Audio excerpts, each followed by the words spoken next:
শহীদ রাষ্ট্রপতি জিয়াউর রহমান বীরুত্তমের যোগ্য উত্তরসূরি আমাদের ভারপ্রাপ্ত চেয়ারম্যান জনাব তারেক রহমান এবং আমাদের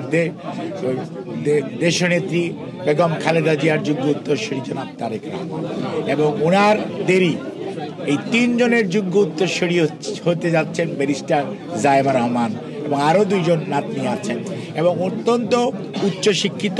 এবং অত্যন্ত মার্জিত এবং একজন সুশিক্ষিত স্বশিক্ষিত এবং উচ্চশিক্ষিত সর্বোপরি মানে মানুষের প্রতি যে মমত্ববোধ সেটি আমার মনে হয় যেটুকু আমি ছোটবেলা থেকে এবং কয়েকদিনে দেখেছি আলহামদুলিল্লাহ she is very much caring about মানে ম্যাডাম অ্যাজ ওয়েল এজ আমাদের সবার ব্যাপারে এবং দেশের মানুষের প্রতি এবং দেশের মানুষের কষ্টের প্রতি ওনার যে আগ্রহ এবং কষ্ট লাঘব করার জন্য যে প্রচেষ্টা এবং এটার যে সত্যিকার অর্থে ওনাকে ওখানে আজকে যে উনি ব্রেকফাস্টে